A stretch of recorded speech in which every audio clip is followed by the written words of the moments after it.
Back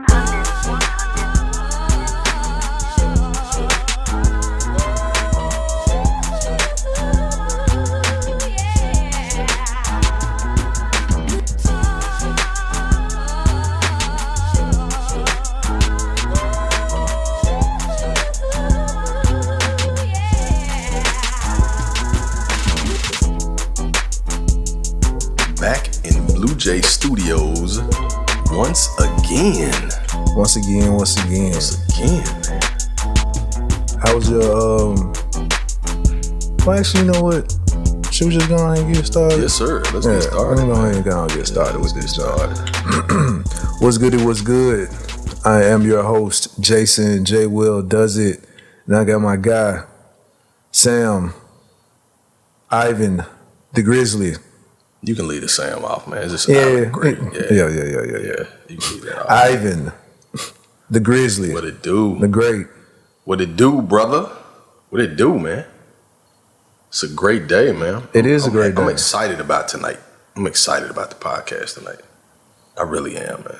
Great things have been happening, sir. Yeah, it has. Great things have been happening. So that's why I've been real adamant in telling you, hey man, just let things organically happen. You know what I'm saying? Don't push it into a direction or anything like that. Just let the fans come through organically. Yeah. If they fuck with it, hey.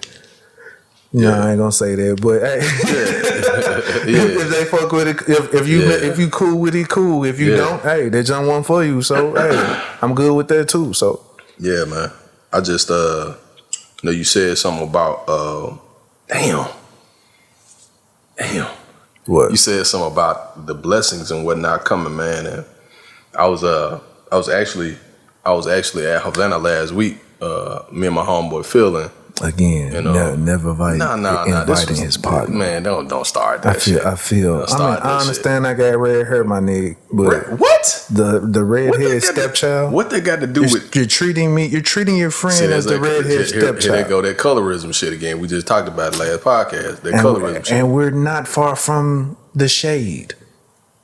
Damn, dog. All right then. Well, sir, I apologize for not inviting you. You know what I'm saying? I understand. But I think I just invited you. I think I just said we're going Friday. I'm just a lighter Indian than you, my nigga. What that got to do with anything, man? I'm just messing with you, my nigga. That's fucked up. No, that's fucked up, man. Now my feelings. Your feelings are hurt. I'm looking at my partner. America, world, friends and family. I'm looking at my friend. He's on social media. Oh, stop it. Just posting up him with his feet kicked up. He got his J's just all kicked up. You know? Man, whatever. And his partner just sitting at the crib bored at home. Like, hey man, come out the house, smoke with your boys. We got a cigar putting in the air. Nah, all I see is some Jordan 4s. This man here. Some Jordan 4s. That's all I see. Okay. Man. This man here is full of it. Be shunning your friends. Nah, man, that was impromptu. Shunning your friends, I tell you. That was impromptu, man. That was impromptu. And like I just said before we went on air, is that we're going to head to Havana up Friday, man.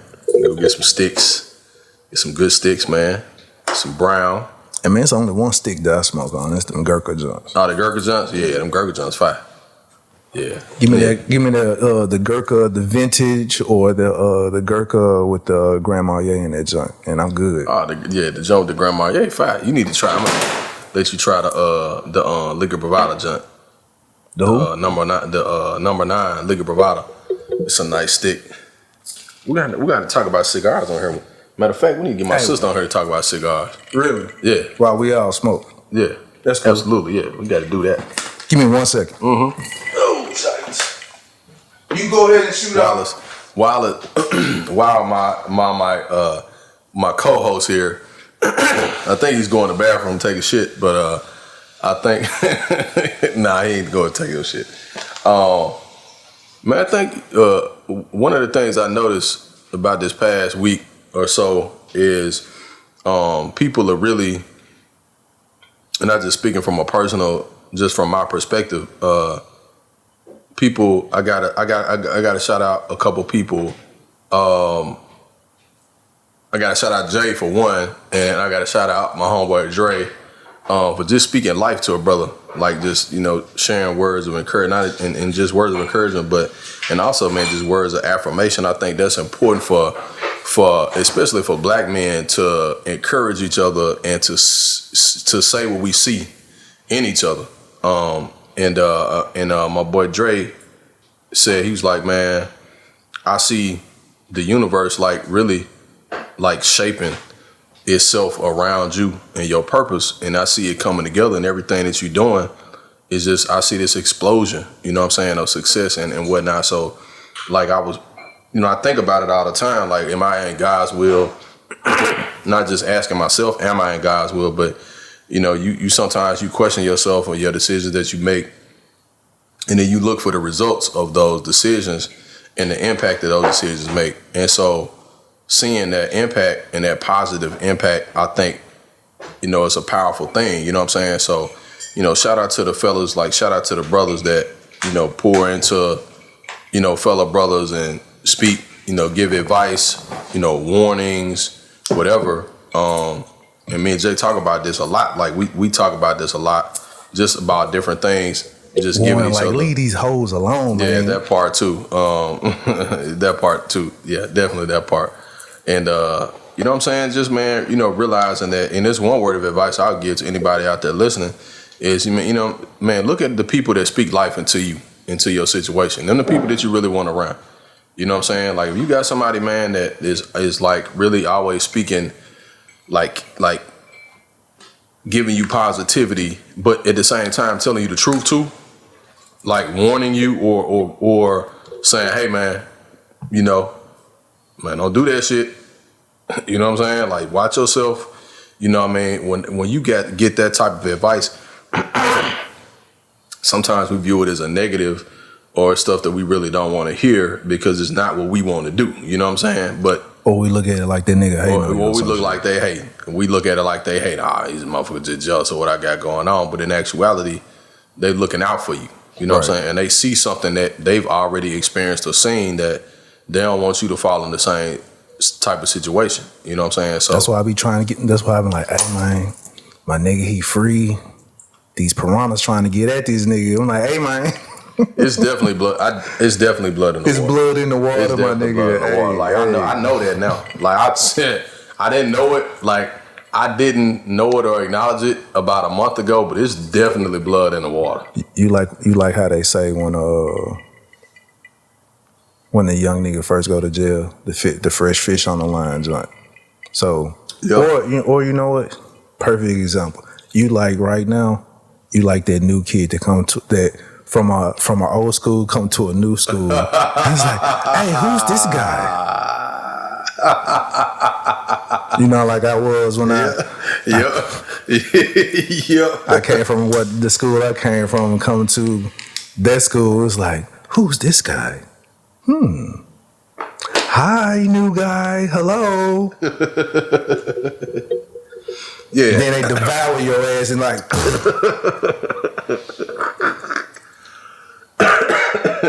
Yeah, you go from new news to old news. So. Right. Real quick, man. While blaming it all on you. Exactly. One of my homeboys, he told me, he said, you bleeding. And I said, what you mean, dog? Like, he was like, you bleed, you bleeding, man. Like, you dealing with this, you dealing with this divorce stuff. He was like, man, you bleeding because, that's a major, it's something that's major, you know what I'm saying, emotionally, right? And I didn't think about it. I was like, damn.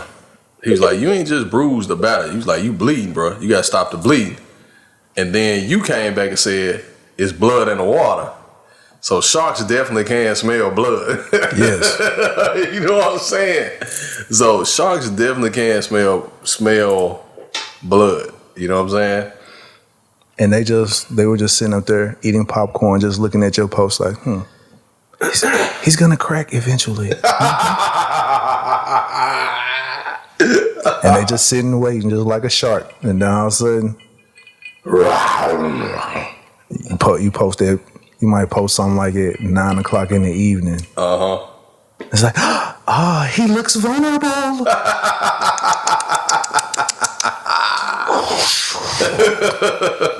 Jaws.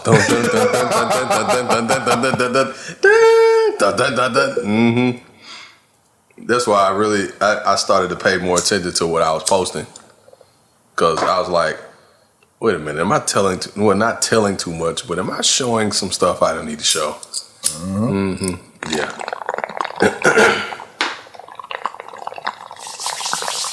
I'm learning, man. I'm learning a lot. Because when we talked about a while back about the savagery of a lot of women nowadays, that is a very, very, very true statement. But I don't think this phase is going to last long, though. Not very long. For women? I don't think it's going to last very, very long. I do. And the only reason why I say that is you got to think about the women who have never gone through their savage phase. That's true. And so now that they are free, all them niggas that been in my DM, I need to get at them real quick. I need to see what they've been talking about. So now, ding, ding, ding, check, check. Yep. Yes, sir. It is happening. And then all the while saying, "Oh, that didn't mean nothing. I don't count him. He didn't." Yeah, right. Yeah, we just went to dinner. So the count never goes up according to them because it was never in a relationship. Yeah, it does. Oh, god damn. That's some cold shit. It was never a relationship, so that don't count. Damn. That's some savage shit. That's the reason why that their count be like 6. Yeah, exactly. They're like 40 and they've only had 6 relationships and shit. You like, bitch, you ain't had no 6. All right.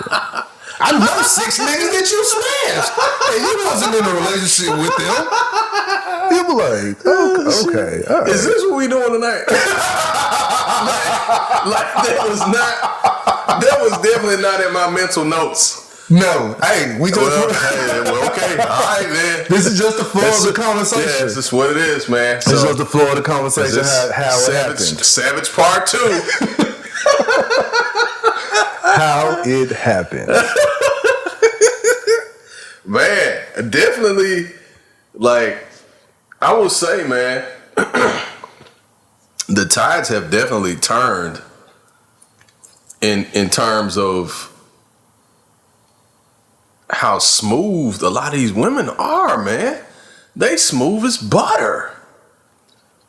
Like, it's just the subtleties, man. So I'm gonna say they've always been this way. Well, I mean, they have, but I'm just saying, been this way. It's a lot easier to do it via social media, though. I'm gonna tell you how it is, kind of. So, like, it's almost like they've been watching us do it for all this time. Then it's like, you know what?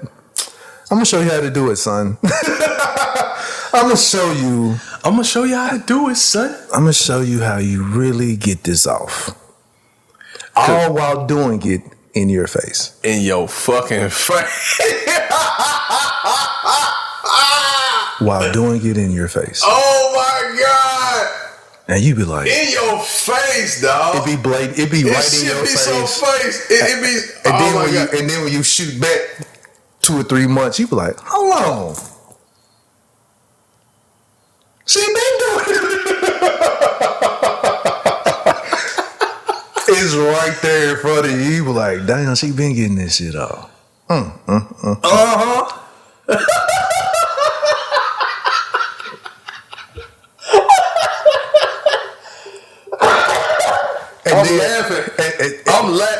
I'm laughing because this dude said this shit before. And it wasn't that I didn't believe you, but now that I'm taking a mental audit, right? I'm like, of some things that may have already happened before. I'm like, God damn, he was right. He was fucking right.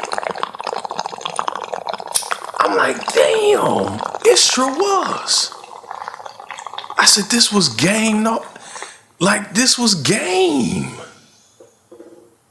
But my emotional ass at the time was all like, oh, me, ha, ha, ha, yeah, butterflies, ha, ha, ha. Dumbass. Like, hey, you got to realize these chicks spit game to the hoes too. Ooh. That song, A-Ball and JG came out, spitting game to the hoes. That shit applied to females spitting game to niggas too. So just remember that same game that you flip when the chick break up with her boyfriend, like, oh baby, start spitting that sweet nothings in her and shit. That shoulder to crown shit. Women are great at that. Man, they can't wait. Ooh, come over here. I'm so sorry that happened to you.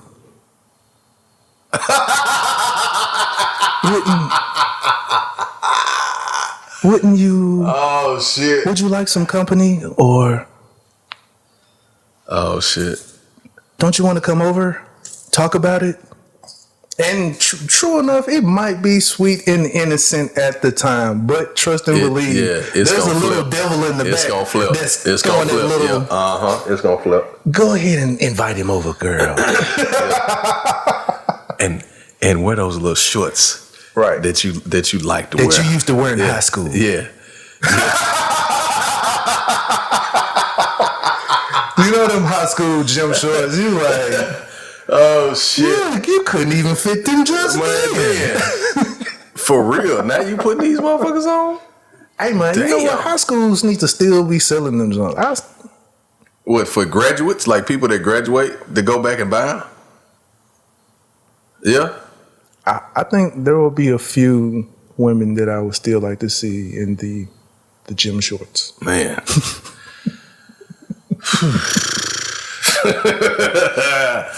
The gym shorts. Man. The gym short. Wow. Whoo. Man, that is awesome. Like, because we're talking adults. Yeah. We're talking grown adults in the gym shorts. Ooh. Yes. Yeah, I know a few that, man, we could do a PT test.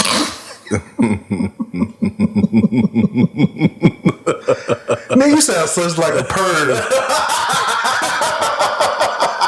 This nigga sound like a peeping Tom right now. Go ahead. Take off those shorts. Go ahead. Ah, yes. I see you, baby. I'm in the bushes looking at you. This nigga sound like a fucking peeping Tom for real. Looking through the bushes, texting, hey, what are you doing? Hold up, let's time out. No, that is not what I am talking about. I'm just talking about appreciation for beauty. That's all I'm saying is appreciation for beauty. This is no hiding in the bushes and shit. None of that shit. No. I'm just saying how you sounded. Yeah, I get it. I just want to make sure I clear it up. Who's there peeking through my window looking at us? Nobody now. Right.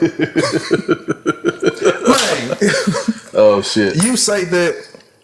I want to know who. Oh boy.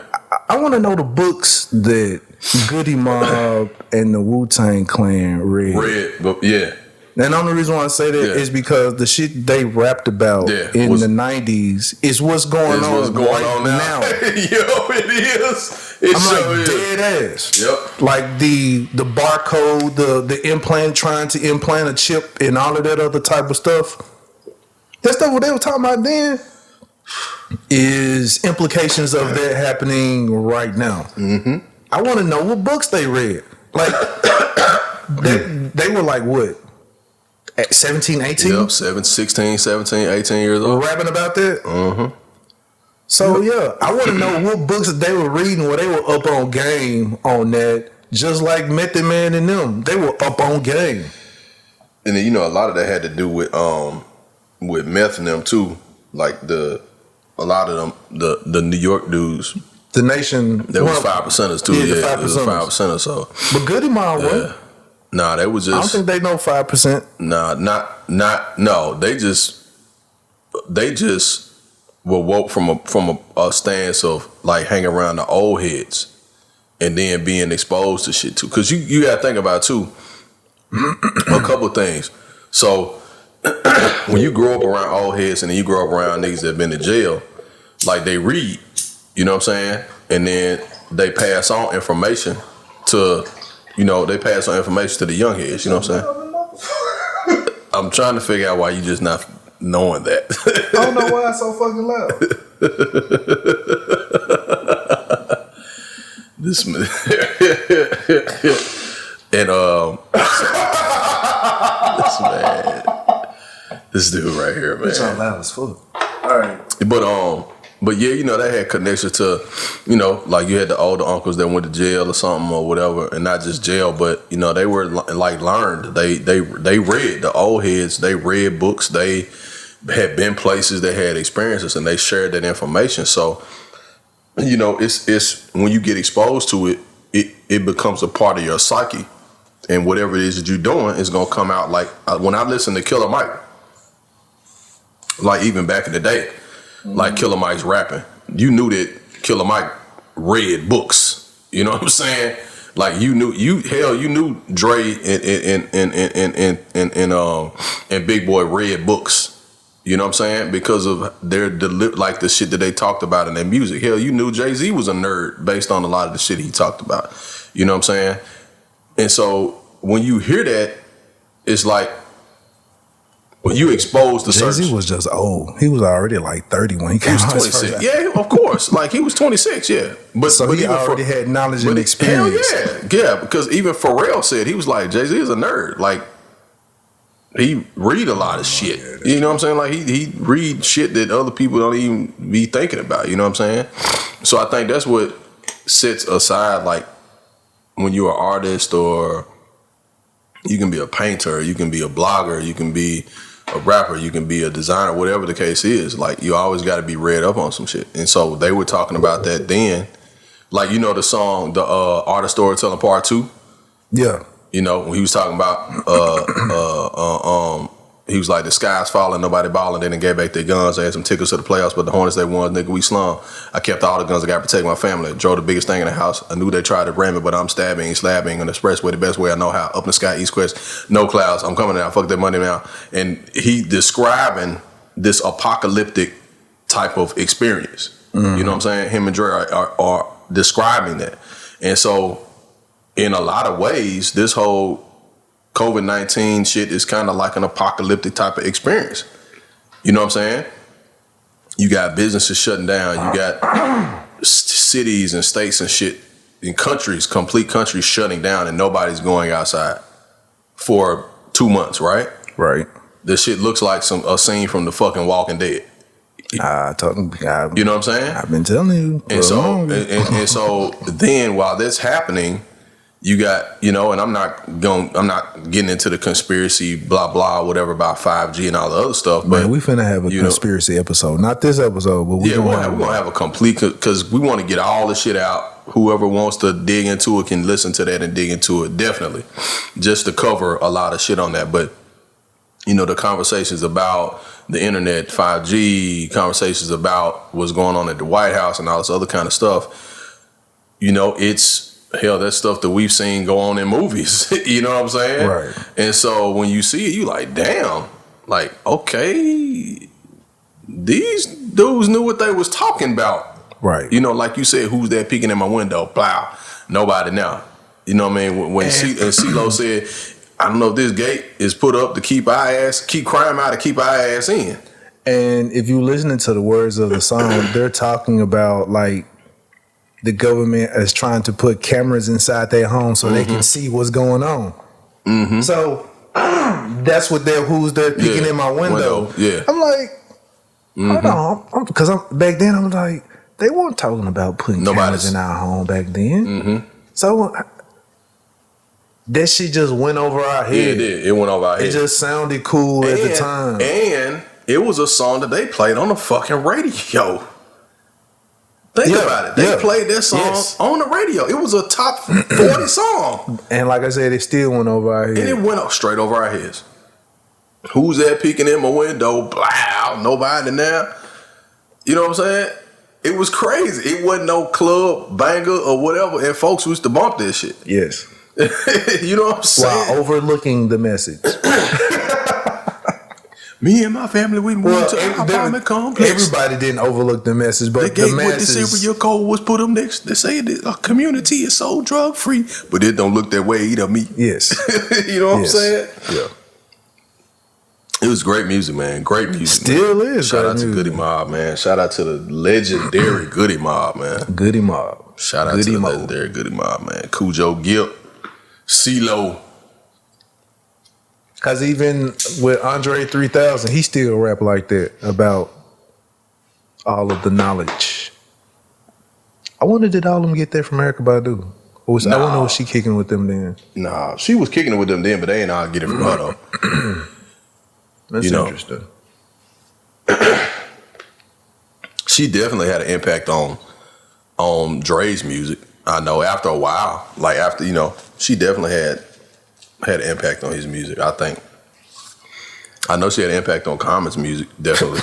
And his clothes too. The crochet shirt wearing ass. That's my dog. I love Common. That's my boy. That man he even rapped about it. He was like, man, they said the crochet sweaters was and the corduroys was whack. Whoever came out with the crochet hat idea was. Oh man! You know what? Maybe she crocheted him a hat. Yeah, I think she crocheted him a hat. Baby, every time I think of you, I'm gonna wear it. Yeah. Yeah, it's like the sister Erica. You know what I'm saying? Like she made me this hat. You know what I'm saying? And I just had to wear it. You know what I mean? Like I just had to wear it. It's like it's just all love. It's all love. Now you know damn well you gotta say that like you reading a poem and shit. Everything that nigga say, he sound like he's reading a poem. You like, dude, come on, man. Every time he had an award show, he sound like he's reading a poem. He'll call out your name like he reading a poem. And Sam, Ivan, the Grizzly. Did you snap? Yeah. Did you snap? Oh my God, this man snap. He's snapping. Oh shit. No, God damn. This man crazy, man. Yeah. Hey. What's up? What you finna say? No, go ahead. So, just throwing this out there while I'm thinking of the shit that has happened through the week. So, what do you think of oh shit, your boy? I think I know what you asked me about Biden. Yeah, you ain't black. if you ain't siding with me, you ain't black enough. Now, I'm asking your opinion. I'm gonna see if you went on the same vibe, but I'm gonna say what I'm gonna say after you. What I thought of that, because I thought that was some wild shit. I thought it was wild. I'm not surprised by it. I thought it was wild, but I also see how it's being spent and how it's being spent in the favor of Trump and the Republicans. Because when Biden said what he said, the lot or the collective of black voters, that was it. Like he lost them at that point in time. From the perspective of him determining who's black, he's a white man, exactly, trying to determine who's black and who's not, what's black and what's not. I'm like, my nigga, white. He fucked himself. You a white man telling me what's black. He fucked himself. How you gonna tell me who black was black? Yeah, he fucked himself when he said that. Now, if you've been doing what Trump has been doing, getting black faces to say, hey man, you're the blackest president I know. Yeah. That shit, cool. Yeah. But now you coming out there, hey, you're not black. If you don't side with me. And you know, like, dude, that you sound like another plantation owner. You sound like a motherfucker. If you don't like Candyland, you don't want to come to Candyland Ranch. There's something wrong with you niggers. Yeah. And when he said Fuck outta here, nigga. when he said that, I was like, God damn. I was like, he fucked. I was like, he is fucked. And now y'all over here looking at Bernie Sanders like, we should have. Bernie Sanders like, fuck y'all. but here's the thing. That is the problem. Every candidate is live with y'all decisions. Live with y'all. That's the nigga that y'all pick. That's who y'all pick for as your representative. See, excuse me. The problem is, this is what we got to pick from. You got this old white boy. You got these two old white boys. You got and these other random people who, in no disrespect to Stacey Abrams, no disrespect to any of them, and I say her because she's the black woman, Kamala Harris. No disrespect to any of them. When it come down to it, you're picking different versions of devils. Well, in that, not only that, you can't beat a white boy with a black woman. It's not gonna happen. You can't beat a white boy with a white woman. It's not gonna happen. But that's the reason why they're aiming for the white man and the black woman. But that's what I'm saying. You can't beat a white boy unless you got a white boy. I think that's one of the most simple ways to look at this shit. This shit ain't about policy. This shit ain't about no motherfucker. This shit is about who y'all think can win against this some bitch. It's got to be another old ass white dude. You see what I'm saying? It's got to be another old ass white dude. Who we gonna get to go? And it's got to be an old ass white dude that's got a base. And that, fortunately, hey, he's been in the White House already, right? He's already been in the administration. So this is the dude we got to get. He's the most politically experienced out of all of them. So this is who we got to get. Biden pulled that card like, hey, I got black friends. Is what he just pulled out in front of y'all. Hey, he pulled a card. I'm not racist. I got black friends. I'm not racist. I was the assistant. I was the vice president to the first black president. How the fuck y'all gonna check me on that shit? That's basically what he telling y'all. Y'all can't check me. I'm the VP. I was the VP under the black president. Fuck y'all mean. I can tell y'all who black and who ain't. Right? You see what I'm saying? And then this motherfucker, so now I'm on the tangent now. This motherfucker turn around and now he vetting another white woman. Now, mind you, I am the one who has to watch my cursing, but listen to me. No, I'm serious. Now this shit got me stirred up. I'm serious because now I'm seeing it. Like I've been, and I don't talk about it on social media because I don't even want to waste my time getting into it because that's why I'm really getting politics on social media. Because I know there's so many varying opinions and there's some shit that that people can bring out that they have valid points in against whatever or in favor of whatever, but typing it out is just, it's kind of a waste of time. So, but no, and then this motherfucker, he's getting this white lady vetted and shit, and I'm like, damn, dude, like, who the fuck? Like, do you really want to win or not? Like, what is this shit about? Right? Because we know the presidency is basically a fucking popularity contest. We know that shit. But at this point in time, looking at what we got in the office right now, you motherfuckers want to go back to 4 more years of this shit? Like, y'all seriously want this shit again? You don't know if you gonna have a job tomorrow, right? No, come on, man. And then here's the thing. But the question is, all right, so I'm not really into the politics like that. I pay attention to how niggas posture when they're talking about their politics, and I pay attention to a few other things. But at the end of the day, you're talking about two individuals whose face is not like yours, and you expect and think for them to feel your pain. They're not gonna feel your pain, and they ain't gonna be riding for you. The only time they even come in the ghetto kissing babies is around election time. I'm like fighting over all the time. I don't even true enough. I understand you should vote this, that, and the other, but the whole fighting over the politics and political issues is dumb as hell to me. It really is. It's like fighting over. Yeah. I'll put like this. Maybe I ain't gonna say it like that.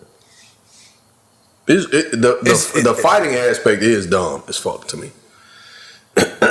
It's like fighting over two individuals who's gonna fuck you over. And it's just which one's gonna fuck you over worse. Right. So it's like you know they're gonna fuck you over. Yep. And so you're sitting over here going back and forth over like it's like who master is better. Ooh. That's basically what you fighting over. Who master is better.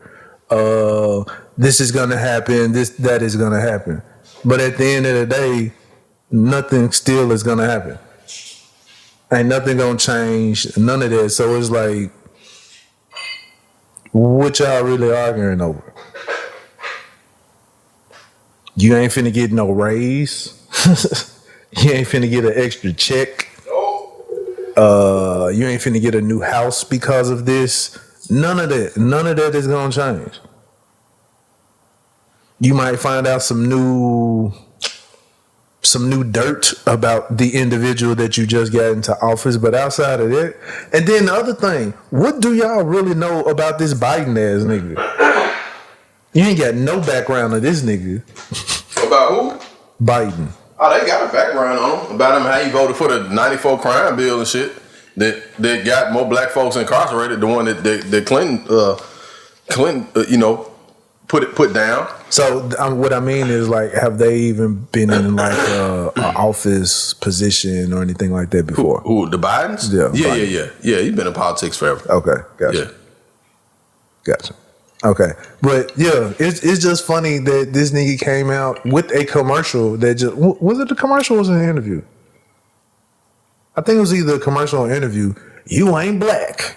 If you, I'm like, dude, sit your Yosemite Sam ass down. But that was him in the interview he did with Charlemagne on the Breakfast Club from the other day. I think he set that nigga up for that. Who Charlemagne did? Yeah. Charlemagne sets everybody up. Yeah, and he fell hook, line, and sinker for that shit. Yes. He really did. And that's actually Charlemagne's job. That's what his job is. But Charlemagne don't like the nigga anyway. Yeah, he don't like him as the candidate anyway. Yeah, he don't fuck about it. So he's like, okay, I'm gonna go ahead and let this nigga set himself up. Yeah, I'm gonna let him hang himself. I'm going to keep asking him tough questions. That's why they just let him talk to him. I'm gonna keep asking him questions, and he gonna say some shit that's gonna fuck himself. And that's exactly what the fuck he did. He fucked himself when he said that shit there. I mean, cause what he did was he exposed that white male arrogance. You know what I'm saying? Cause if he was talking to a person, like, let's say he was talking to somebody. What was the movie Bullworth about? Oh shit, that was a political movie too. It's a political movie about bullshit. How bullshit politics is. But wasn't it about like,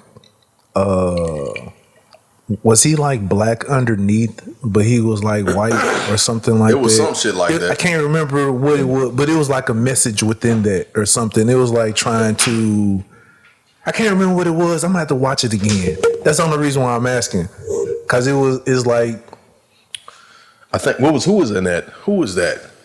I know Halle Berry was in it, and not Kevin Costner. No, was it Kevin Costner? No. I'm looking it up right now because I thought that was, it not Harvey Keitel. It's what's the guy's name? He played Dick Tracy, I think. Yeah, it was Dick Tracy. He did play Dick Tracy. Dick Tracy. Shit, I'm looking it up now. I think it was something like that. It was like it was a political movie. Yeah, it was a satire movie. Yeah, but it was like a Warren Beatty.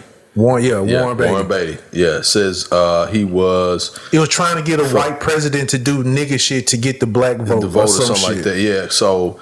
He was rapping and all this other type of shit, eating chicken and all this other type of stuff. Because they had a like the soundtrack to the movie was like Busta Rhymes and some old folks. Hell yeah, I remember that shit. I'm glad you brought that up. Yeah, Jay Bullworth, financially ruined senator, is now delusional politics. Forlorn statesman orders a contract killing the target himself, so his family will be able to collect a fortune from his insurance policy. Facing imminent death, a devil-may-care Bullworth speaks his mind in public, forsaking platitudes for honest but controversial observations. But when he falls in love with a hip young woman, Bullworth urgently rethinks his impending murder. So he set himself up to get killed to push himself to just saying, like, I guess telling the truth or something or whatever. Telling the truth about what's going on behind closed doors, what the government is doing, and all that other type of stuff. Type of shit, yeah. Basically, what Trump has been doing. Yeah. Well, That's I mean, interesting. Yeah. You know what's interesting about that too is, because in this shortly, I don't want to delve into it, but you know that they agreed that, or they said that UFOs existed, and we ain't even talking about that shit at all. Dude, I made mention of it a couple of podcasts ago, but the media still ain't said nothing about it. They've said it, like they've shown it, and then after they've shown it, back to COVID-19. Exactly. You mean to tell we got fucking flying saucers flying over Birmingham, Alabama? Y'all ain't, man, come on, man. This shit is crazy. It is. This shit is flat foot fucking crazy, man. Remember, we began the beginning of the year talking about everything. We're going to see things clearly, 2020 vision, and all of this other type of stuff. And right? we are. Actually, we're not. So everything is being distracted. Or distorted. I put like this, it's like a magician. Hey, look over here while I'm doing something else over here. So, you know what? I don't think they got to do that now.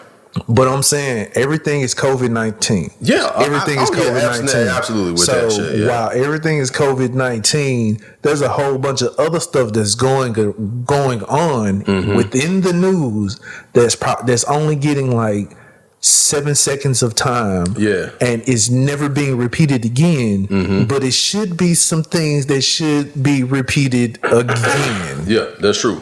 So that's true. It's like it's like no other news is being reported. COVID-19, of course, because what happens is there's a dominance in that particular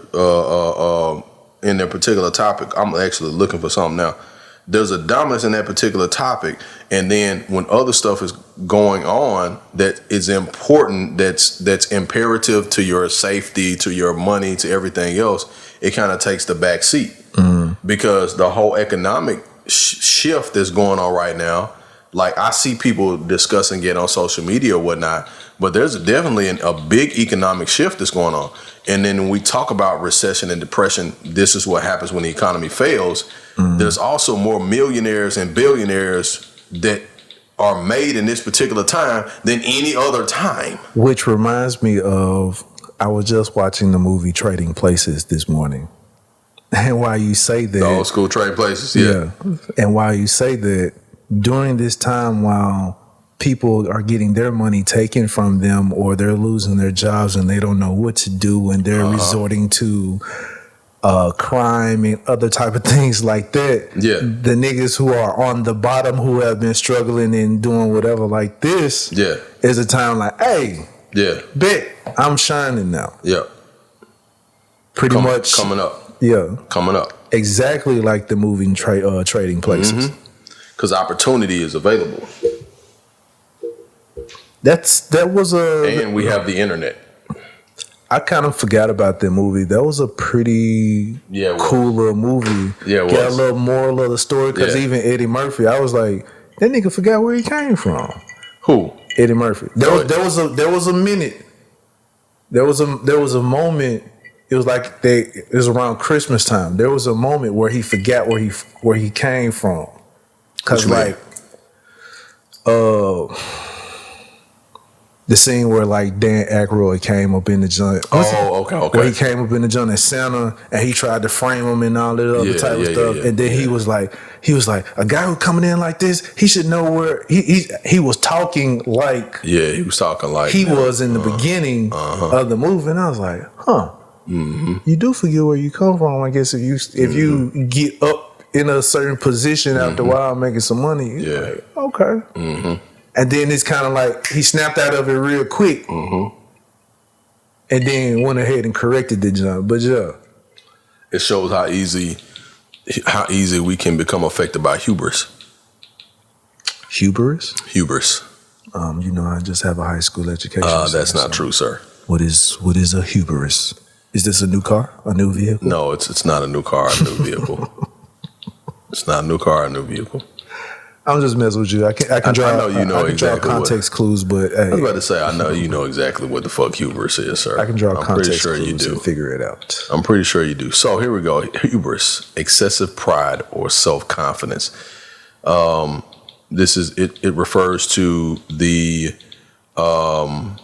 Greek tragedy of I think it's in the Odyssey, I believe. And here we go. I'm trying to read the story real quick.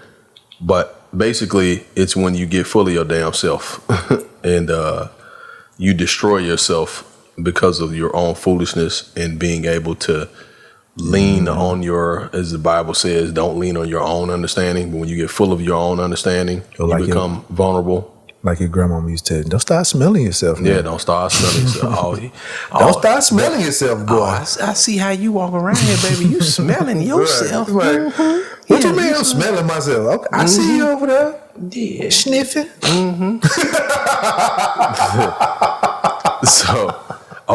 So check this out. So this is the it's of course it's arrogance, and I think hubris is the highest level of arrogance. So in the Greek myth about Narcissus is so prideful of his own beauty that he sits staring at his reflection until he starves to death. So honestly, that is what Instagram has become. Ooh, shit. Now, although I post selfies of myself, some cold shit. I don't post now. Like I post pictures. I don't post that many of myself, but I do because of the simple fact there's long time in between when I post a picture. Right. But if you go to other people's page, a lot of time all you will see are just profile pictures. Yep. Pictures of them. And it has created a narcissistic environment. Yes, sir, it has. Because they like looking at them damn selves. To the point where now you are upgrading your narcissism. And when you know what I mean by upgrading your narcissism, finding a new filter, finding new angles, just new ways to make yourself look better on Facebook, on Instagram, things of that nature. Man, we finna get off into some shit. Cause I mean, dead ass. This shit. Like I see people talking about like an individual being a narcissist or whatever. But if you think about it, all of us have become narcissists. All of us are narcissists. Just think about it. Just think about like the shit that you post on. Like all of us are guilty of it. Some more than others are on Pluto with their narcissism, but how Instagram has and Twitter has become, we all have become narcissists to the point where we love our fucking self. Oh, man. Let somebody not like your picture. Let somebody not like your post. You'll ruin your fucking day. You be ready to fight them motherfuckers. That shit crazy, that shit, you're ready to fight a nigga because they didn't like your post. I can take let me call you and be like, hey man, what's good? What you doing? Man, not shit. Nigga, you ain't like my post, man. What? Did you see my post? Yeah, I saw that shit. I can take my headphones off and go home right now. That shit is so true, bro. It's that shit. That shit is so fucking true, man. I've seen people fall out about they friend girl not liking they fucking picture. That shit is fucking crazy, man. Yes. You fall out with somebody because they don't like your picture? Yes. Yes. I posted this morning. I know you saw it. Yeah, I did. Okay. But you ain't like it. And I see people sympathy liking pictures. You're only liking it because it's your friend. You don't agree with it. You don't agree with this shit. You don't like this shit. You matter of fact, you only liking it because your friend only got 3 likes. Exactly. So you're like, let me go ahead and like it. And as we discuss hubris and narcissism, when you sub post or when you post about how you're unbothered by shit or what people are doing to you, you are a fucking narcissist. You are bothered by it. You are bothered by that shit. You're bothered. You are bothered by that shit. And what I'm seeing, you hit this shit right on the head. People have become so self-absorbed that they don't realize they're doing it when they're doing it. We're all guilty of it. Let me say that. That's the reason I said. We're all guilty of it at some point. But there are people who are aware of it. That's the reason why I'm saying I am aware of it. The difference is the awareness. Because when you become aware, then you can utilize self-control and say, you know what, I ain't gonna post that shit. I'm doing that for myself. I'm not doing that shit. Like if I'm just, hey, oh yeah, me and the kids, or hey, mom, and I'm out taking pictures or shit. I'm at the like, okay, cool. But when you notice you doing shit just to get a reaction out of people, right, you on some bullshit. Right. That's what you on. You on some bullshit. That's that hubris, right? That's flying too close. That's Icarus flying too close to the sun, and your fucking wings catch fire, and you fall out the sky. You understand what I'm saying? Yes. That's what's going on with people now. And that's why when they put that fucking phone down, they're miserable as fuck. They don't know what to do, man. They don't know what to do. They don't know what to do. They can't function. They don't have a real life. Like, they have real lives. These are also the people who I was telling you about who don't know how to just stay at home. Not only just so they're freaking out. They're doing just that. They're freaking out. They don't know how to just stay at home and exist within their own space and energy and aura. They don't know how to exist in their own space and energy of the people that are around them. And they don't know how to appreciate when somebody's actually showing them attention outside of social media, outside of likes, outside of loves and all of the other shit, right? So they utilize social media as a method to build their own lack of self-confidence because they're lacking in some areas personally. And instead of dealing with that shit personally, they would much rather get likes to make them fucking feel good for 30 minutes. And then they come back a day later with some sad shit. Oh, you laughing? Because you know what the fuck I'm talking about. Oh boy, yes. It's always so sad. They're happy one day. Like, hey man, you know, life is good, God is good, blah blah blah. Then it's well man, you know, man, shit hard out here, man. Like man, I'm doing the best I can. You know what I'm saying? Shit. Yeah.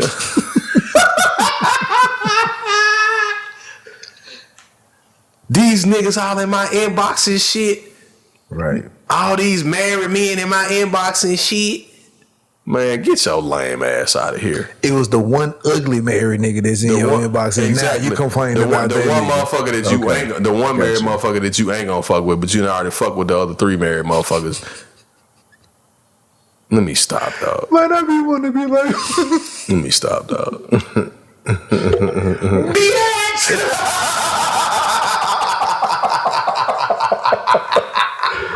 Shut your mom. See, that shit be killing me. Cause look how look how I would sound or you would sound. We get on that time and say, man, I need married women in my inbox and shit.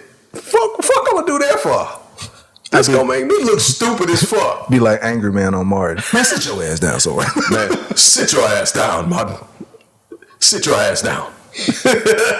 Man, sit your ass down. I mean, what I look like? Man, all these married chicks in my inbox. What the fuck? What? That make me look stupid as hell. Right. Why would I need to? It's like complaining that you got money. That's what I'm saying. I got all this money. Damn. Man, this money in my pocket, man. This shit hurt my hip. The fuck, nigga? What's wrong with you? And somebody will be quickly to take that off. Hell yeah, that jack your motherfucker. Oh, you got money in your pocket? You got all these bitches to go low? Okay, all right. I'll gladly take them off of your hands, sir. Yeah. All right. Cool. Man, then you be sitting there sick. Do you more, man? Actually, you know what will end up happening? You talking about all that shit. Some nigga gonna come along, pimp that bitch, take the money from you while he getting money from her. Damn. Okay. Damn. Now see, you took pimping one-on-one, my nigga. Yeah, you took it. That's some North Memphis shit right there, dog. Shit. Hey, you can get robbed and I ain't got to pull out a pistol. I already know. I was about to say something. No, don't say it. Don't say that. Why I shut up myself. I grew up in South Memphis in the 80s, pimp. Woo! So that's why I shut up too. I don't want to say too much. Let me shut my mouth. I don't know nothing about that stuff. At all. I am green. It's $1 bill. And that motherfucker ain't green itself. It's more like light green. And shit, this shit blue now. Yeah, yeah. Blue face. Blue face. But yeah, man. So, you know, I mean, that just shows you the fragility of the mentality of people. Like, I'm going to give you an example. Like, I don't give a fuck either. I'm going to give you an example. No names, sir. No, I'm not doing names. I ain't doing no shit like that. Because, you know, I just tell them myself, like, I don't do shit like that. But I just notice people that they go from extremes, right? Mm-hmm. Like, it's ultra happy stuff, and then it's like motherfuckers against me shit. And it's like, okay, if you're in a, like, bipolar. Yeah, okay, all right. Now I ain't gotta say nothing else. I ain't gotta say shit up. It's bipolar. And you know what's crazy? So I ain't gotta say nothing else. So you hit it right on the head. People need to get fucking therapy and counseling and stop posting. So I'm Go older. Get counseling. I'm older now, and I've taken a break from relationships to see certain things by actually just looking back at my past and just looking at past relationships and just seeing them for what they were, type stuff, right? Yep. When you see things, when you are aware of things now, you're like, you know what? She was bipolar. Mm-hmm. You realize you in a bipolar relationship. You realize that bipolarism can rub off on you. After a while. Dealing with somebody like that, where you become bipolar and flipping on other people.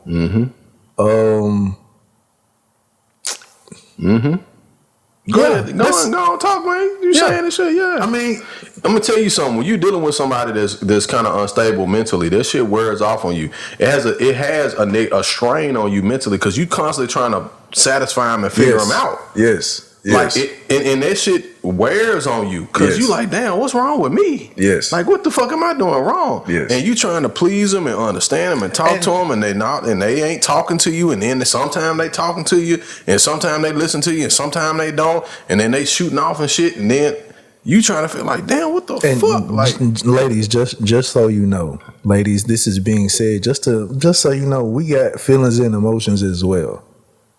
Yep. I mean, there's pretty much this needs to be said because real talk, most of the relationships that I have been in have been treated as if Jason don't give a fuck anyway. Yeah. Well, that's the cop out. A lot of times that's the cop out. So it's like, Jason don't give a fuck anyway. Yeah, that's the cop out. Like, okay, he don't give a fuck. Because you're a nigga or you are, if you even fairly attractive. Yeah. You fairly attractive, you a nigga, it's like, he got another bitch anyway on the side or he doing this. Like, bitch, I really liked your ass. So, like, shit. Okay. I'm just finna take the headphones off. I just took the headphones off, everybody, and I just hung these motherfuckers up because my man just preached, and I'm finna hand them $2 for the collection plate and walk out. But they be acting like you don't like them. Like, you know what? I dug you. Like, man, okay, all right, bet. And then when you go into the stereotype, what they think, he's like, he was like this, and I'm like, no. Let me tell you something. I was not. Let me tell you something. Savages are not born. Savages are created. Exactly. Savages are created. They're not born. You're not born to be a savage. You were created a savage. Because mind you, while we've been talking about these women being savages, we created all of those. We did create all that shit. All of those that's now and about singing the savage songs and everything. We authored that shit. We sure did. Our generation created that. Sure the fuck did. We created that shit. I'm not finna disagree now, with that. While we've been complaining and all of this about how much savages they are, we created those though. Mm-hmm. And it's funny though, we created them while we like, baby, love me. Bitch, nigga, she like, nigga, fuck you.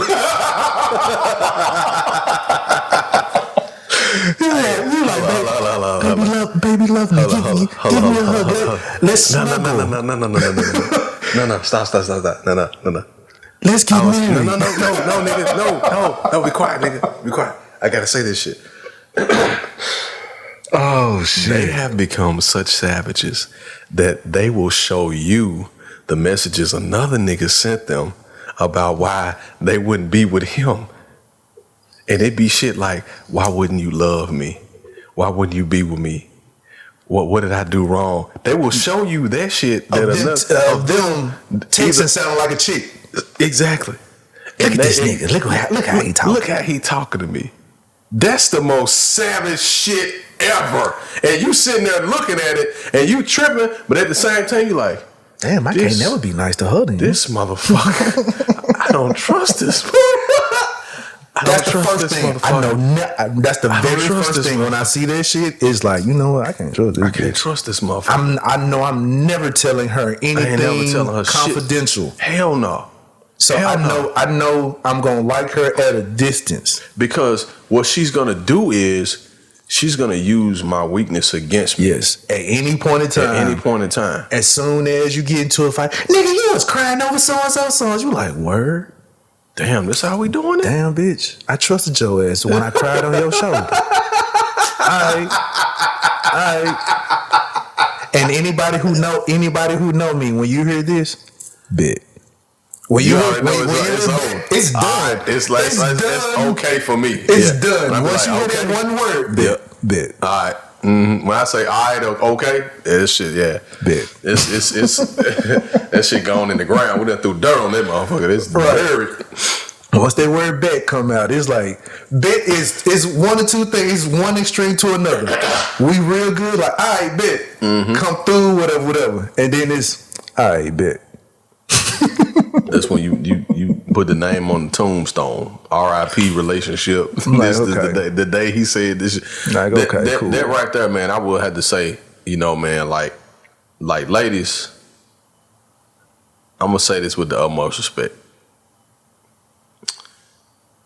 If you tell a new dude what the old dude used to cry about or talk to you about, and if you telling them about it in like look at this motherfucker type of shit, like look at this nigga, look how I had him. He's type never of shit, gonna open up around you. He ain't gonna open up around you. And if he does, he gonna second guess that shit every day. He gonna be like, damn, I shouldn't have did that shit. You know what? Because you know what? She gonna show this to another motherfucker. He gonna do it 6 months from now. He gonna do it. He gonna do it with something real minor. Mm-hmm. But you gonna think he's big because he telling you.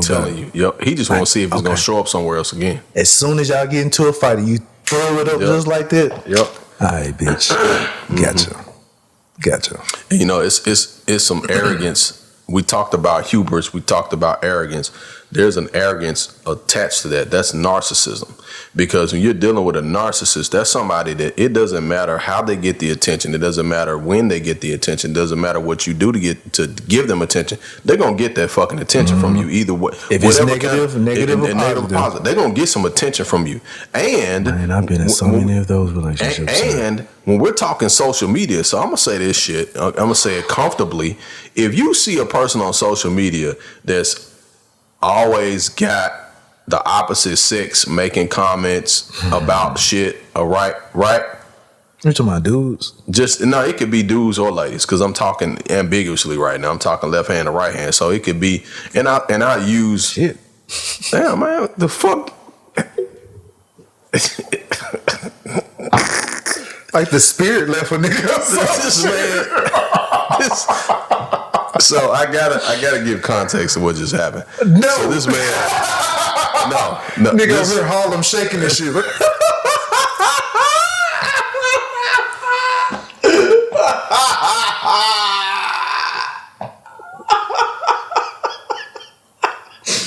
Nigga out here what's his name on Tyrone Biggums and shit. This motherfucker. Nigga like Tyrone Biggums. I'm like, damn, what kind of medicine you have, brother? Get your ass shaking and shit. Okay, first off, just to make things clear. Oh shit! I have a Memphis Hustle basketball tank on. And it's cold in here, so my God. now that it has gotten cold, nigga got a little chill, you know. So. Yeah. Explain away that shit. I couldn't help but laugh because all of a sudden I did Harlem Shaker and Cree. It was like, ooh.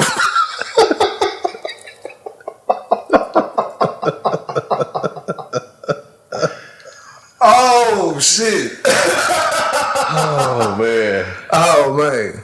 This is fucking ridiculous. But this man. So I'm trying to get back on track, but this shit is so hard because this motherfucker just shook. Back to Hubris. Yes, back to fucking Hubris. Hubris. So Hubris and narcissism. No Harlem Shakes. No Harlem Shakes. So when you're dealing with a person that is full of themselves, it's easy to become, put it like this, it's easy to utilize social media as a self-serving platform, because you can post pictures of yourselves, you can post pictures of anything you got going on, whatever, like, and you can consistently do it the way you want to. You can control it, right?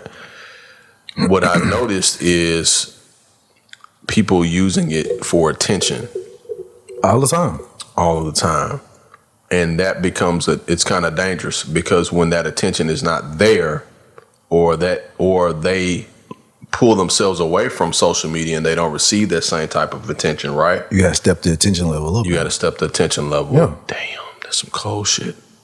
And then that's when you start seeing people act out. When you start seeing them post pictures of fake ass relationships and shit. Dude, when you start seeing them post more pictures of their kids, or doing fucking, 50 TikTok videos in one day and shit, or motherfuckers doing shit like saying that they just started a new business and they really ain't started one. They just doing that shit because they need likes. And that shit is sickening. Well, Sam, you can't actually say that they're not starting a business. Some of these motherfuckers ain't starting shit. They're not starting nothing. They're just saying that shit. So people are like, oh, great job, congratulations. Like, sometimes I post stuff and people be like, congratulations. I'm like, the fuck you congratulate me for? This ain't nothing new. I'm just showing you some shit. Like, but I don't get sideways about it. I say thanks, but I'm like, this ain't nothing to congratulate me about. Like, what the fuck, But that's the other thing. People want to be that friend that hurry up and gives you the like as well. No, that's true. Yeah. And then they want to be on the side of like, hey, I supported him. Oh, now he's such and such and such. I supported you. That I was talking about. I was always liking his post, and That's what I was meaning also about. Yeah. What I was talking about earlier. That shit. Mm-hmm. Yep. I see it happening, man. I definitely see it. I was in the gym when you were shooting. Yep. Yep. No, your ass was outside knocking on the door trying to get in. Shit. No, the fuck you wasn't.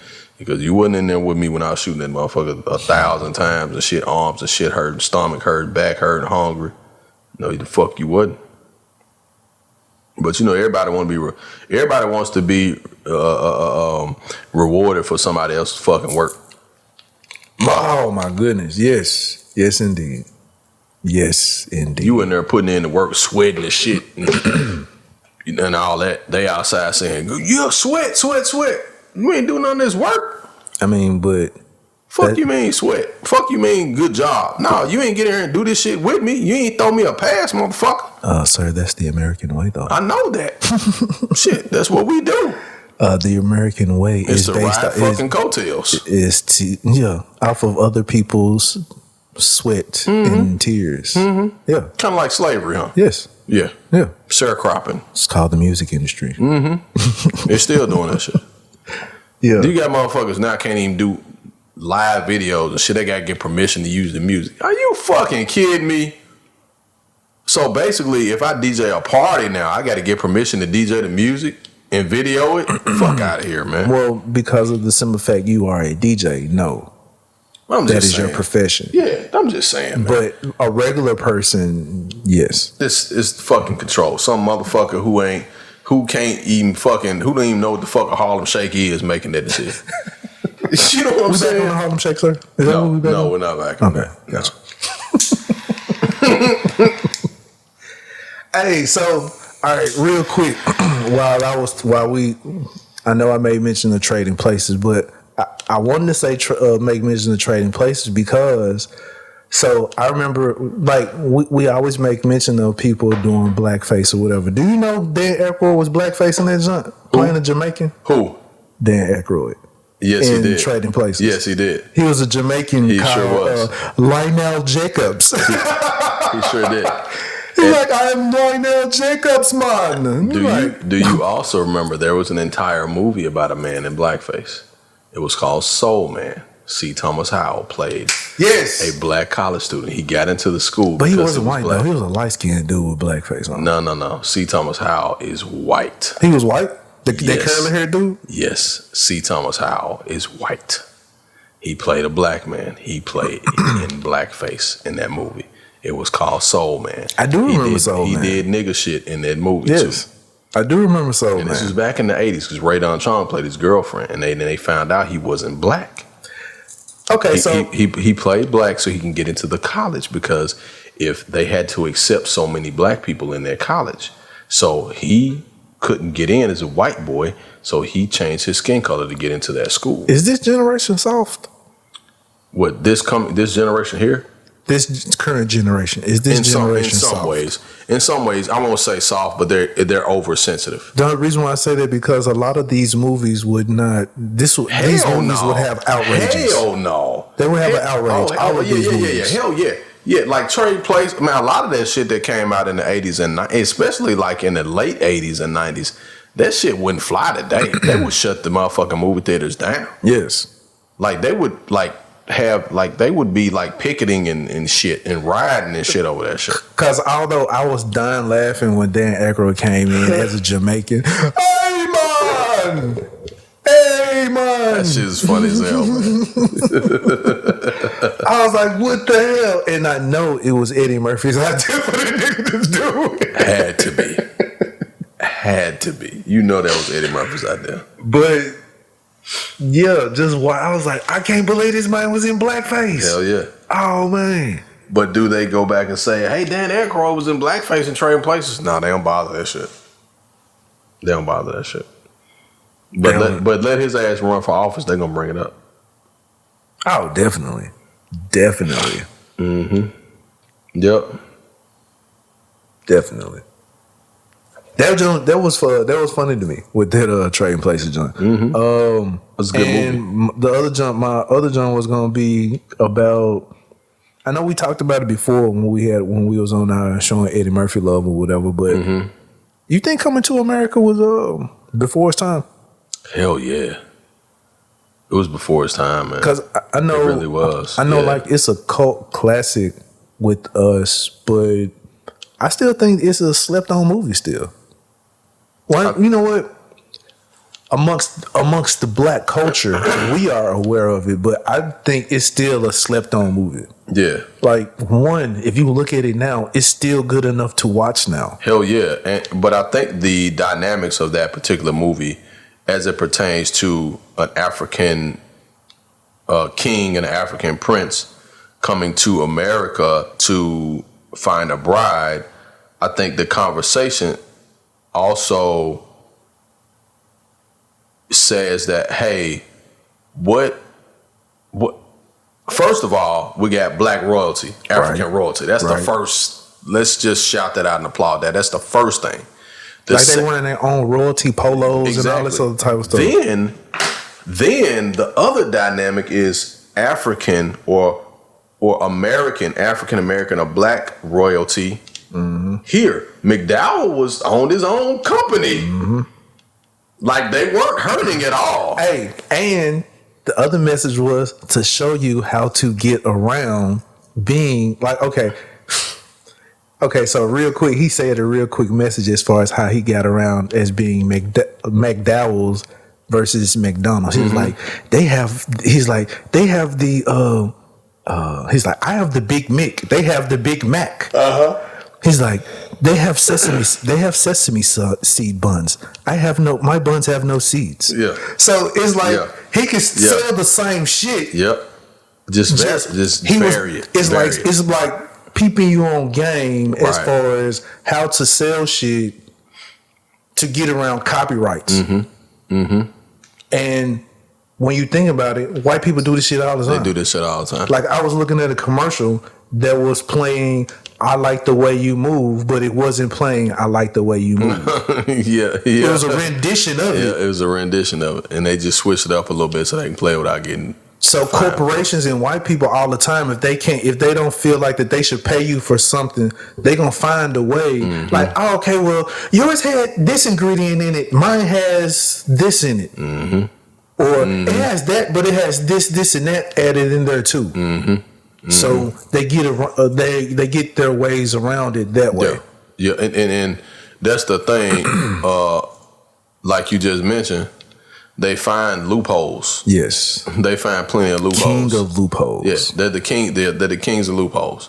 So you got this successful family, then this successful family, then this dude here family owned Jerry Curl Juice Company and shit, right? Soul Glow. You know what I'm saying? Soul Glow. Yeah. So you look at all these dynamics, right? You know what I'm saying? And of how to be your own entrepreneur. Okay, there we go. The movie was about some real shit. It was. It really was about some real shit. It was. And the simple fact of like when he came to America and they robbed from him, he was like, let them have my things. Yeah, let them have that shit. Let them have it. Like, I ain't bothered by that shit. Like we care so much about things like, hey, like I've had those things. I can get another one of those. Yeah, I can get another one 2-3 times over. Right. So it's just it's just a lot of stuff. Like you overlook stuff.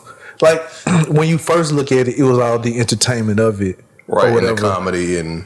But then after a while, if you start looking at certain things, you're like, oh, okay, I peeped that message. I see that. I see what's going on. All of that. So, and the basic moral of the story was wanting to find somebody who liked me for me. Ooh, boy. Real talk. That is the moral of the story. I want somebody who like me for me. My flaws, my whatever. She don't know I got no money. She think, you know what, like real talk. She was hot and ready despite she thought that nigga had rats and roaches in his apartment. Remember the last scene when he came, had the rose petals on the sidewalk? He was like, oh no, we can't go. She was like, I don't care about those things. At that point, she liked you for you. She ready to smash on roaches and rats. Like, you know what I'm saying? She digging you because of you. She don't care where y'all at. She like you for you. She wants to enjoy you wherever you are at. Damn. So he took his money away and all that. That's the moral. I want to find somebody who like me for me. Not because I got all this shit. Exactly. Damn. That's some cold shit, dog. That's the only thing that we really looking for. Damn. Like me for me. I'm a used car on the lot. Like me for as is. Damn. That's some cold shit. Like the reason why I say that's some cold shit is because that's the reality of everything. Everything, man. Like everything. You know, like and like now, and it's back to the narcissism again. Yeah. So I'm which goes back to I'm afraid that you ain't gonna like me for me, so I'm gonna create this image. Oh, I'm gonna go and I'm gonna get this new whip. I'm gonna go get this new car. I'm gonna post it too, right? So you can see my shit. I'm getting this new house.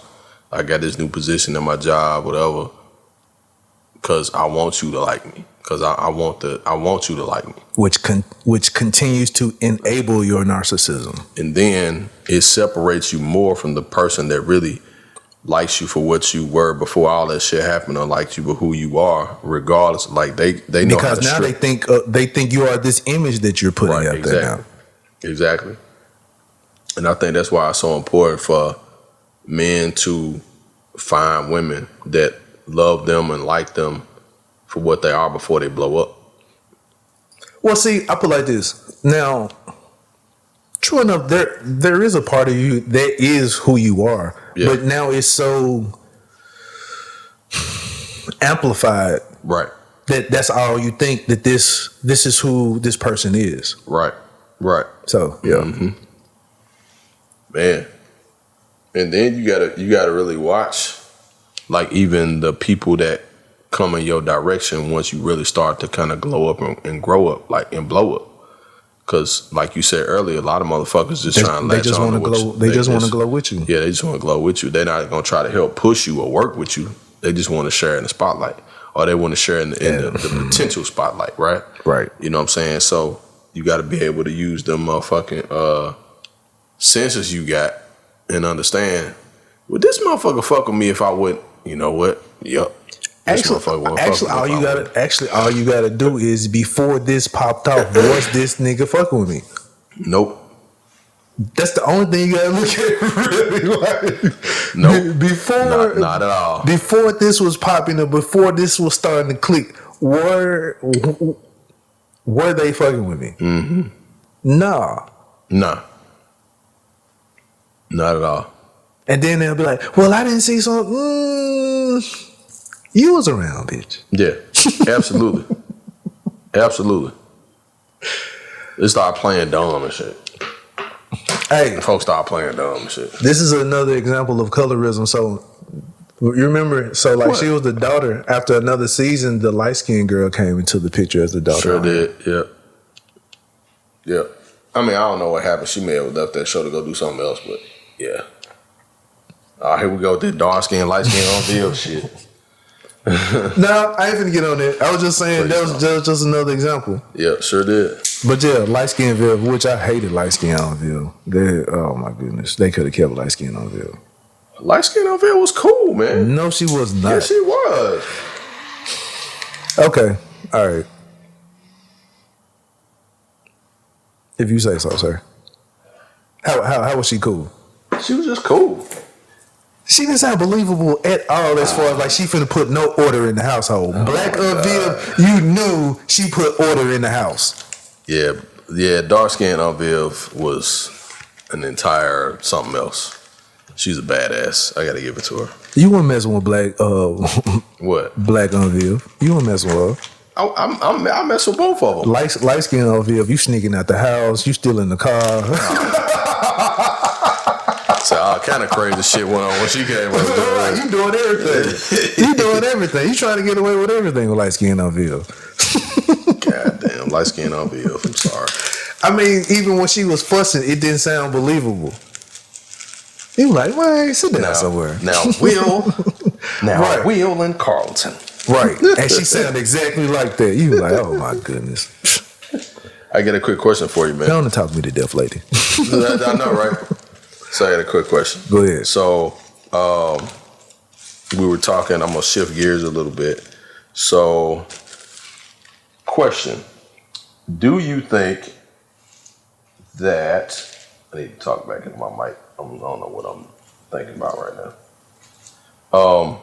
Do you think that if women are going to be savages, that they should just own up to it directly and just say, hey, I am monogamously uncommitted to anybody, and I can do what the fuck I want to. I can date whoever the fuck I want to. If you want to be around, you can. If not, cool. Why won't they do that? They'll never do that. And why? Explain that to me. Because they don't want to be judged. That's going to happen anyway. I put like this. See, they would rather. It's a great fucking show tonight, by the way. They would rather claim victim than be judged. Woo! God damn! Did you say that? Yes. So, if you can play a storyline where they're a victim, that's better than being judged by your individuals. Damn. I wasn't expecting that. I was not expecting that from you. Hey, but man, that's some good shit though. I mean, I'm just dead ass. I mean, just think about when you can't see when you leave shit. What happens is when you push it out there as if like, oh hey, I've experienced this and I've done a little bit of this too. It kind of keeps the pressure off of you because you're kind of showing that you're being transparent. You're really not being transparent. Right. You're actually gaming. That's what you're doing. Right. But you know that it's effective, right? Right. If I be like, hey, you know, I've messed up a lot of my life too. And then that kind of gives people, it disarms people against your bullshit. So they're not expecting you to fuck them over or play them, right? Or they're not expecting you to be on the same shit that other people on. So you disarm them when you say, hey, I'm really not ready for anything. I'm messed up in my life. I'm sure you have too type of shit, right? Mm-hmm. That gives them all the ammo that, you know, well, that gives you all the ammo. It disarms them and gives you all the ammo. Because now they're thinking like, oh, man, she just bared her soul to me. Like, man, I appreciate this so much. Nah, motherfucker, she just told you what she wanted you to hear. That she was comfortable with telling you. She was comfortable with telling right. you. Now, the other shit she ain't gonna tell you. 9 times out of 10, she probably has told that story 300 times. Hell yeah. So she's way comfortable telling that. And you just the motherfucker who decided to take her to dinner after hearing that shit. Right. You were saying, man, my whole mind just went blank. You were saying that to say what? I'm saying that to say that we have to be careful, for one, what we share. Number two, that's another example of what we talked about, hubris. We talked about narcissism. Right. That savagery shit is narcissistic. Man, it's the devil seed planet of narcissism. Being a savage, right? That's narcissism 101. I'm a savage. You know, shit, I don't owe nobody nothing type of shit. But what happens when a motherfucker comes along that fucks that up, that gets your attention and takes you out of your shit, right? Right? That shakes your whole world up, then you don't know what to do. Because you realize that person was on a whole nother level. You know what I'm saying? And so when you realize that person was a whole nother level, now you got to go back and check your shit out and be like, God damn, I wasn't expecting this. This motherfucker is for real. And then you go back and do a mental audit and say, damn, I know this is what I really want in the long term, but this ain't what I want right now. I'm trying to pimp these motherfuckers, right? But then you ask yourself, is this shit ever going to come back around again? Because this is ultimately what I really want. But a woman ain't going to really admit that either, because at the same time, she don't want to throw away the option that she really might actually like you at the same time. So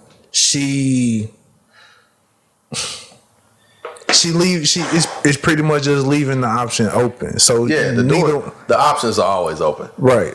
So she ain't gonna really tell you that she ain't looking for a relationship. She ain't gonna really come off and tell you that. But she also ain't gonna tell you the other thing either. You know what I'm saying? And then if you don't find out, it's like, oh, your fault because you didn't ask, motherfucker. Exactly. Exactly. Well, you knew I wasn't. Right. Or I know you dealing with your own stuff yourself. So or the other one is, who you think I was messing with before you? That type of thing. So it's like So that's what I'm saying. It's a different world, man. It's a lot of things that they won't just come out and admit to, because it will take away some options for them. Mm-hmm. Because one, she don't know if she want to be exclusive with you, which is cool. But at the same time, because I don't know if I really want to be exclusive with you, but you forcing the issue. And you kicking it and you hanging out and you spending time, like you said, you doing bullshit. Right. Don't do bullshit with me and you don't even be your motherfucking boo. I'm just telling you. Not do bullshit with people that you don't want to be your boo. Hey, I've been a victim. I ain't gonna say I've been a victim. I've been the person who. No, man, tell us you've been a victim of that shit too. Come on, dog. I mean, I do bullshit though. I'm a bullshit nigga. Is what I'm saying. I understand that. And see, that's been my. I ain't gonna say that's been my thing, but downfall of. Yeah, it's been my downfall, because at the same time, while saying, "Hey, baby, I ain't really looking for no relationship, this, that, and the other." I'm also doing bullshit. Mm-hmm. You know what I'm saying? Because at the same time, bullshit. Because boo ass nigga. if you know what I'm saying, if I'm having company, I'm finna cook because I'm already finna eat, so might as well cook for my company. So she looking at it, oh girl, this nigga can cook. He do this. He plated my food. Look how that John look. He take a quick little picture, send a group of friends. Girl, look at this shit. Oh! That shit. Then next thing you know, like, now she looking at all the potentials where she was like, oh damn, I thought this nigga was just gonna be a fuck buddy. Now how you just looking at it, you cooking for yourself. You doing regular house shit. You know what I'm saying? You doing regular stuff, cooking for yourself, all this other type of stuff. She looking at it as, oh my God, girl, this nigga, he wowed me. He cooked this, he cooked that. This is how you actually eat already, though. Damn. You know what I'm saying? So you doing all this, and she looking at the potential of like, man, this nigga, he do this, do that. You was just looking at it, just smashing. That's what y'all discussed. She looking at it like, I know we was just smashing, but I think I might like this. Now you on two different wavelengths. Okay. And not to mention, to her homegirls, y'all are all categorized. Well, we're all categorized. This the dinner nigga. That too. Yeah. This is the smash motherfucker, right? This is the motherfucker, like, he ain't got to do shit else but whatever. This the motherfucker I just talked to a little bit. You know, he got a good job, but, you know what I mean? Like, he okay. He ain't really, like, I ain't really attracted to him, but he cool and shit, right? And I know if I ask for something, he'll come through. They have a lot of those niggas. They got a lot of motherfuckers. They got a lot of those. Then it's the ex that got a new chick but still chasing after her, but she don't officially cut off all communication with him because she enjoys the fact that he's fucking chasing after her, and it builds her fucking ego at the same time. Yes. Oh girl, he still miss me. You know, he's still calling me. You know, he's still inboxing me. You know, he's still emailing me, and he got somebody. Oh, really? Right. So why is that important to mention? She feels empowered because now, exactly, she controls. He's cheating on the new chick with her, or trying to. Right. Oh, I just miss you so much. My new lady, she just doesn't do what she used to do. So she feels empowered that she can take him from the chick. And she's saying to herself like, oh, I can hit him up anytime and get him because he coming after me. Right. Now I'm gonna tell you the one motherfucker that fucks with him is the one that breaks apart from them or whatever and does not fuck with them no more. That's the one that they trying to figure out what he doing. Did you hear what I said? I'm trying to repeat. We're talking about the different dudes. So the one dude, the one that she can't figure out, is the one that don't fuck with her no more. The one that don't entertain her antics. Entertain that shit. Yeah. Cause she does shit. And she's always texting him. She's like, why this thing ain't responding to me? No. She don't have to always be hold up. She don't have to always be texting him. She's just watching what he doing. See, that lack of communication shit is just to keep that front up, right? You know what I'm saying? That's what we just talking real shit. That's to keep the front up. But she knows what he doing. She keeping up with what he doing. You know what I'm saying? And every now and then it's like, let me check in and see. Let me check in. Let me see what's up, right? You feel what I'm saying? Right. You know what I mean? But that's the one. That's the one that. What the fuck wrong with him? How come he ain't doing what everybody else is doing? Right. Cause bitch, I don't like your ass no more. That's why. Exactly. Cause I don't fucking like you no more. I don't want to have nothing to do with you no more. Cause you on some bullshit. I don't like you, and you, man. Okay. Yeah. So, you know, it's just what it is, man. People always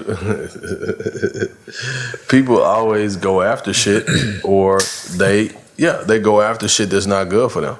Hey, man, and narcissism will fuck you up. Real shit. Just want to say this. Hey, once you get up in age, the shit that you used to get off when you was 20, 21, all of that, just know, once you get older, You can't get them same things off. You ain't cute as you used to be. Mm-hmm. That's all I want to say. You're not as cute as you used to be. Right now, those things look foolish. And you picking up the motherfuckers who can't get nobody else. They just coming after you because they like, ooh, shit, I can get her. Like, I'm just being real. Right. I'm just being real. Like, I'm not fucking around. Like, now you picking up the riffraff. You picking up the motherfuckers who can't get nobody else. Or the motherfuckers who just gonna show you attention because they just want to get you. Because at the end of the day, a woman can always have somebody. Because a motherfucker gonna always want to smash. I'm just being real about that shit. Like, this is not being disrespectful or nothing, but this is how it is. This is how the game goes. So they always gonna have somebody pursuing them because it's a motherfucker around here that will stick his dick in a hole in the ground. It doesn't matter. This is true. You know what I'm saying? But once you become up in age, you realize that your luster is not the same. No, absolutely. Nobody's is. So what I mean is when the luster is not the same, how guys used to be. Yeah. You're looking for that and you cannot no longer get it. You can't find it. You can't find it. You only getting it, like I said, you only getting it through the motherfuckers who basically who don't mind picking up bruised peaches. God damn. Oh, a bruised peach makes good and all, but it's still a bruised peach. Hey, them fresh ones, the ones that just come off the truck, sure do get a lot more attention. But you overlook that bruise, like, I don't want that bruised peach. But damn, and it's still a peach. After a while, it's like, yeah, go ahead and get it. It's the last one over here, and I need one to cook this dish, so let me go ahead and get it. Damn. Shit. The last option. It's got to be fucked up to be the last option. It's got to be fucked up. Like you can't be satisfied with that. You can't be satisfied with that. Out of all of the options and out of all of the people picking, you one of the last ones, or you the one that was picked to just be the fun girl. Real talk though, yeah. This quarantine is revealing this. It is. It's revealing who are the last options. Fuck.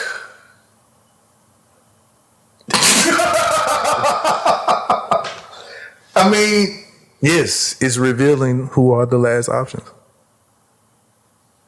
Just think about it. And the ones who are the last options, I'm not gonna say it, but trust and believe.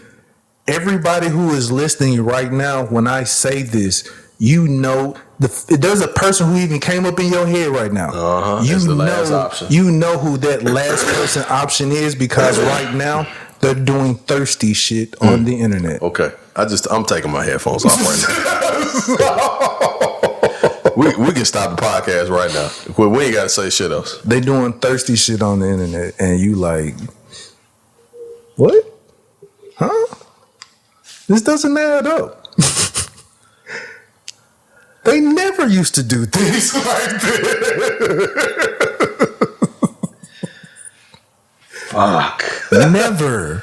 And I say it because I see so many. And this go for guys too. And it go for dudes. It go for dudes too. I've been seeing niggas doing that shit. I'm talking about women, but I've been seeing dudes doing that shit. I've been seeing guys as well, but yes, all I'm gonna say is I know one in particular that always. Let me shut up because I'm gonna shut up. All I'm gonna say is I'm gonna tell y'all. Okay, I'm gonna say this shit. Look here, niggas. Every picture you post ain't got to be of a fucking cigar and your feet crossed, okay? What? No, I'm just saying. Think about what I just said. Every picture you post does not have to be of you with your fucking feet crossed smoking a cigar. Think about that shit for a minute. Now what? See, just think about what I said. I'm about to say. I was about to say something, but I know I might offend some guys. It's the same thing. Is taking pictures of your legs crossed with your feet up and shit. Like you just chilling. Motherfucker, your feet was just up the other day with some J's. Yeah, because I put my foot up because I'm chilling. But I don't post that shit every 2 days. I feel like you talking about yourself. I'm not. I don't chill every fucking 2 days. I chill like once a week. Gotcha. That's all I'm saying. Motherfuckers taking pictures, blowing smoke and shit. Nigga, you ain't cool. Your ass down somewhere. You post that same shit through 2 days ago. Somebody they not What? Because I just told them, motherfucker. Joe Biden. How you gonna tell somebody they not cool? Damn. He hit me with the JB. You are not black if you don't fucking vote for me, you motherfuckers. Wow, man. You chicken eating some bitches. If This you don't, nigga said they ain't cool. They may feel that they are cool individuals. nigga, no, they not. That shit, no, they not. I do have to ask a question. How is the legs crossed? Like this. They got their feet up and shit like this. And they smoking a cigar with the motherfucker in their hand. Crossed that way? Like this, but they up like that. Like they relaxing. Like that. Feet, legs crossed at the ankle. Feet crossed at the ankle. So why is that important? Help me understand. I was talking when you were saying crossing their legs. I thought you was talking about like this way. No, not like that. Because you know there are other people who like cross their legs at the knee. Yeah. I mean, but not like a right triangle, like This motherfucker. like over the like knee over knee. The old heads used to do that shit. You see niggas sitting out front of the corner store with their leg crossed like that, smoking cigarettes. Gotcha. That's what I was asking. I was just wondering. And even I don't know. Even that's questionable. Leave that alone. Yeah, I'll leave it alone. Yeah, leave that alone. Niggas might be coming for me. Hey nigga, what the fuck? I cross my legs like that, nigga. I'm like, hey, dog, hey. However you wish. Hey, dog, hey. Whatever I say is not law. So you ain't got to come for me. I'll just be voicing opinion. It's not law, man. It's all opinion, man. It's all ain't law. conversation. It is not law because there are a lot of things I be feeling be like questionable, like thong sandals and shit. You like, dude. Nigga, my feet hot. I understand this, but that's what they got, flip flops, not thong sandals.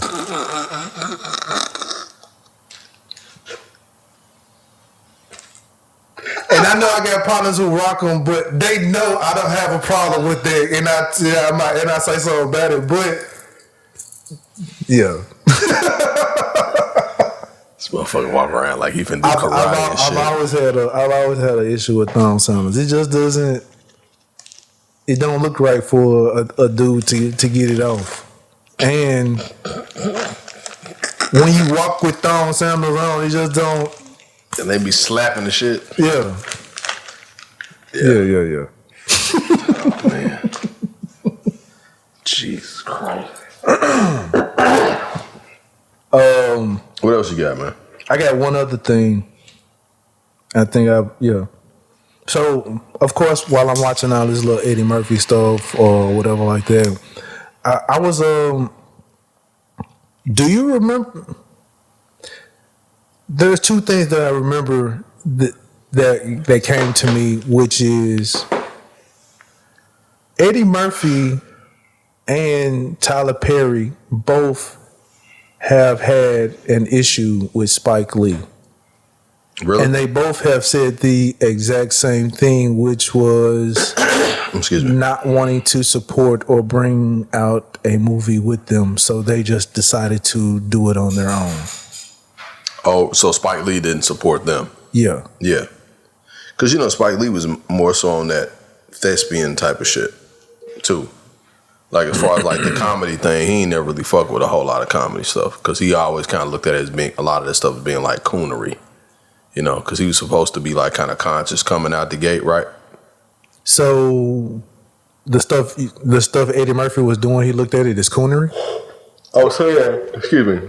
I'm saying it's a possibility that they did. Because, you know, he was supposed to be, like, the conscious filmmaker.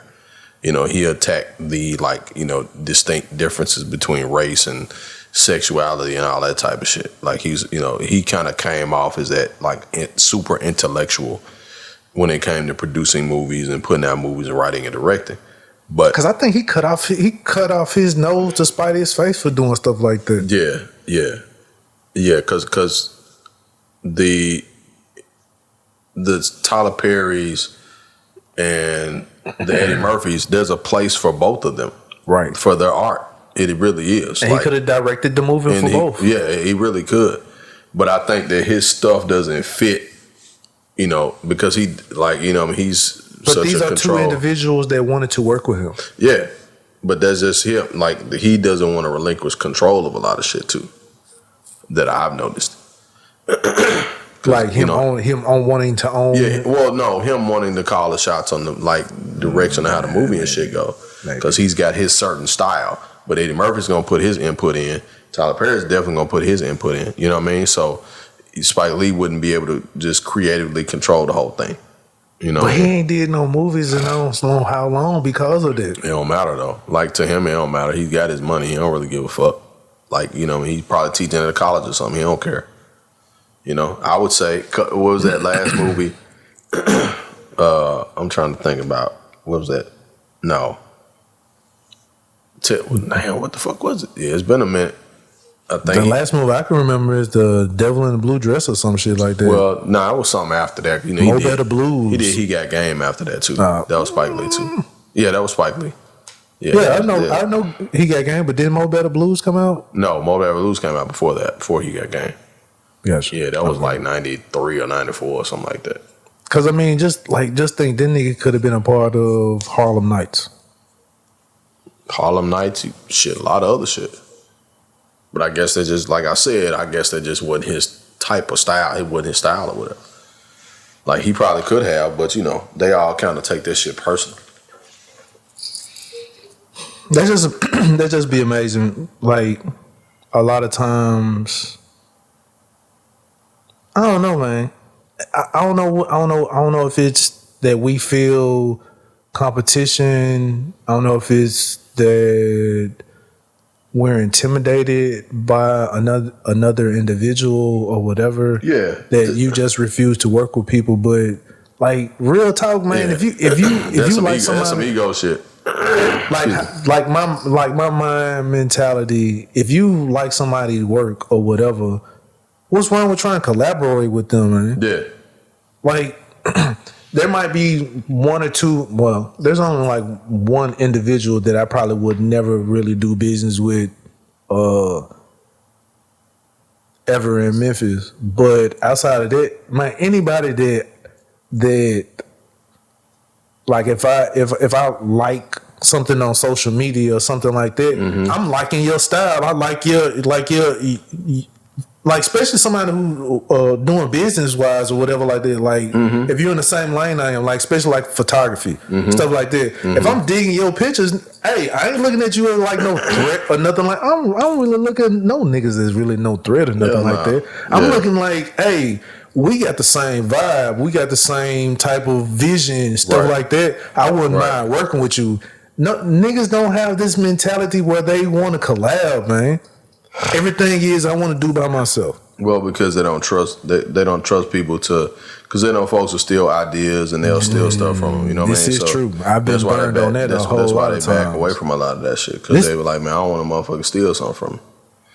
That's why I try to deal with people that I know I trust prior to doing stuff already. Oh, yeah, that's true. You know what I mean? Like, I pulled them together. You know what I'm saying? Like, as far as a collaboration is, I pulled the people I know together.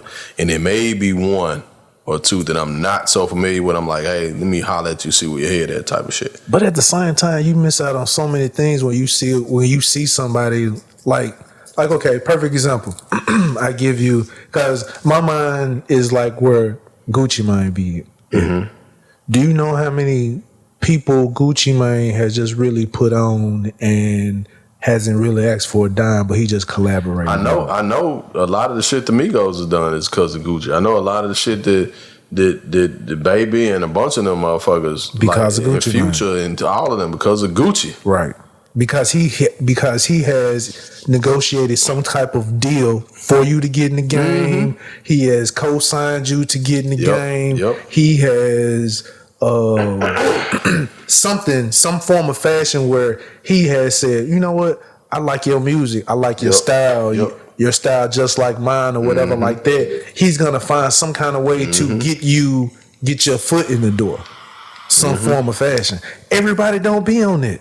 It's like they see it and then next thing you know they want to shit on you, or they see it and they try to close every other avenue to keep you from getting there. You That's like, true. dude, That's true. we could work together. Why you trying to? We could work together and get more out of it. Exactly, and be great. Great partnership. But niggas want to be like, nigga, oh man, I thought you hating. I thought you, dude. Why they gotta hate for, bro? It'd be crazy. It'd be crazy because it's like niggas be having more than you, and they think you hating on them. I'm like, nigga, I ain't got shit, bro. No, you be having more than them, and they think you hating on them. That too. Well, yes, I'm talking about. I know perspective that you talking about though. Like you be like, man, I ain't got shit. I ain't got shit to. What am I hating on? Like damn, and that's again. And yes, niggas who got more than you hating on you. Yeah. It's like, dude. You got everything, and I'm over here chilling. Like, why you hating on me? Man, leave me the fuck alone. Why you over here hating on me? Leave me the fuck alone. Leave me the fuck alone. Like I ain't even in your lane. I'm not in your lane. I'm not doing what you doing. You got your shit going on. Salute to you. But you over here worried about what the fuck I'm doing. I'm like, bruh. And even if we are doing some of the same thing, it's like, dude, you already up here. Yeah. You way up here. You in the millionaire club, and I'm down here in the thousandaire club, and you worried about what the fuck I'm doing. Exactly. Like, come on, bro. I don't get it, man. But I will say, bright spot is realizing what you are put here for, or your purpose is, and the reaction to things that we talking about are just reactions to that sometimes. You know, when you're dropped in the area, in the space, and you were talking to me earlier. I like seeing other niggas get on. Man, I love seeing folks get on, man. I love seeing it. I love being a part of it. I love saying, hey, call this person here. I love saying, oh man, inbox this person here. And they do it. They be like, man, I'm good. Like, I just got. I'm like, oh, okay. Man, I got to give you something. No, you ain't give me nothing. Right. Like, I just want to see you do it. Like, if we was in some type of agreement, yeah. Right. But no, you don't owe me nothing. Right. Like, because I want to see you get on. Now, you just make sure you maintain what you're doing. Hey, I thought you was dope, and I thought you was dope. I know this nigga right here dope. I think y'all do something dope together. Cool. Right. What come from it, cool. Yep. Like I said, like you said, I ain't got to get nothing from that junk. I ain't thinking nothing financial of the junk. I'm a fan of what you are doing. I'm a fan of what you're doing. I already know what that person doing. I'm a fan of them too. And whatever I get from it, I'm going to get it organically anyway. So exactly. I ain't worried. Now, if you don't do nothing from that, I see what type of individual you are. I ain't going to hand your ass shit no more. Exactly. But I'm still cool because I was a fan of the situation. Right. That's it. Right. Yep. That is it. 100%. 100%, man. It's like sometimes, man, people don't see and understand a genuine nigga when genuine niggas be around. Right there in your face. Like, real talk, I be wanting to see other people win. I could give you an idea of some things or whatever, and a nigga be thinking, oh man, you trying to change my... Like, dude, I was just giving you an idea. You was thinking about some shit. That's it, man. That's that I'm being a real motherfucking friend that ain't no yes man. That's that paranoia. When they know they're not really working hard and grinding hard like they need to be, they be worried about what somebody else doing. Focus on yourself. Can't nobody steal from me what they don't. Can't nobody steal from me that has not worked as hard as I have. Cause shit, if I rock with you, I'm gonna try and make sure. Like, if I rock with you, we cool or whatever like that. I'm gonna peep you the game where you can go in a direction where you can go a little further, whatever. I ain't asking for nothing by telling you this. Hey man, why don't you try to do so and so? That'll probably take you off into that direction too. Yep. It's all about. What do I gain from you winning? It's just all about, man. Each one teach one. You know, each man teach a man. There you go. What? Speaking. Speaking what? I'm just saying, man. It's really bright over there where you at. Oh, sir. shit. That light shining over there behind you is what I was looking at. Yeah, I'm sure it is, man.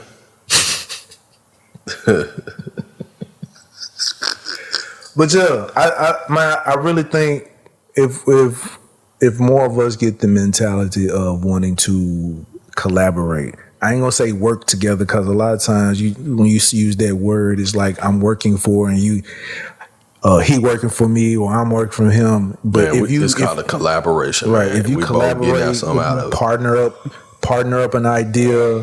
Like if I put like this, like if you are a writer and I do videos, you can collaborate and do a movie or something, or do a video or whatever like that. Right. People just collaborating your ideas together. Yep. That's how you make a big corporation. That's how you. Whatever I'm lacking at, shit, Right. I pick that nigga up and we can do something together and be. There you go. It's a partnership. It's a collaboration of putting ideas together. So, yeah. But a lot of times we just look at it where, and then end up going other places where you end up spending more money. Yep. That'd be the funny thing. That's the funny thing. Yep. And then it's easy though, man. Like, it's easy to collaborate. It really is. It's easy to collaborate, and then you have to be in the right space and energy to collaborate with the right people though. And then, but you'll see that in the beginning. Like, that's not gonna be an accident. You see that shit in the beginning.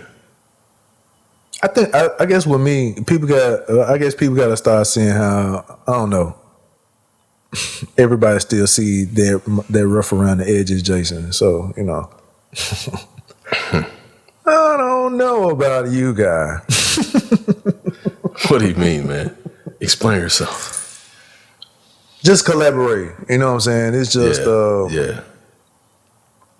either they automatically think you trying to hate, or they automatically think I don't know. It's just a lot of negativity, I guess you could say. I ain't gonna say a lot of negativity, but I would say more so they can't figure me out. People have yet to really just figure me out. Well, a lot of people still trying to figure me out too. So it's like I don't know. I don't know what to get from him, type of thing. So it's a lot of reluctance. Yeah. A lot of times. So yeah. Hey, to this day, I still say I'm just a jack of all trades, man. I do everything. Yeah. I can do videos. I take pictures. Yeah. I write. I rap. Make music. Making music. Shit, make colognes. Make cologne perfume. Shit. Don't you make waist beads too? Who? What the fuck did you just say?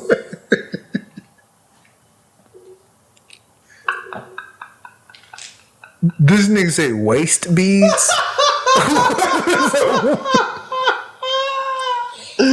What is a waist bead? It's the beads that women wear around their waist, man. I thought you made those and sold them. You got a page or something that's got no, sir. I know I'm hustling, but no, I ain't doing that. Hey, I actually thought about selling hair, but no, I'm not. Waist beads by Jason. Man, the biggest record out here, man, start selling some hair, man. That shit is definitely hair, man. It's all the same, but you can just put Hawaiian wavy on that joint and it's gonna sell like hotcakes out there. Jumping out the window. Hell yeah. And have that same pack and be like, Indian wavy. You like, oh, you got that Indian wavy? You're like, yeah, babe, I got that Indian wavy. Man, you crazy as hell. You sound like motherfucking Jody and Baby Boy. Selling them ugly ass dress. Jody coming out of that. Oh, and it's your color. Jody coming out of them ugly ass dress. I'm like, man, you don't take that bullshit, baby. I know a woman gonna wear that stupid ass shit. You come in and tell me, yeah, this look good. Like, yeah, go against your. Hey, but he sold every piece of it. He sold that shit though. He was that's because he had a mouthpiece. That's why. Oh man, I'll show you that when we get done. But yeah, man. Oh shit, I ain't got nothing else. I think that might be it for today. Yeah, it's been a good convo tonight, man. I've enjoyed it once again. Trying to figure out what else happened in the world. But shout out to all the listeners, new listeners, old listeners, family and friends, man. We love y'all. Thank y'all so much for rocking with us. Locally, nationally, everywhere to Canada, Tennessee, Texas, Louisiana, Virginia, Cali. Man, we love all y'all, man. Yeah, for real. Been looking at the analytics, and it's always been some new states popping up. Yeah, definitely appreciate that. Yeah, for sure. Appreciate the love. Appreciate the word of mouth. Because that's really how it's been going along, being passed along, the word of mouth. So word of mouth, I'm really digging that. We really dig that.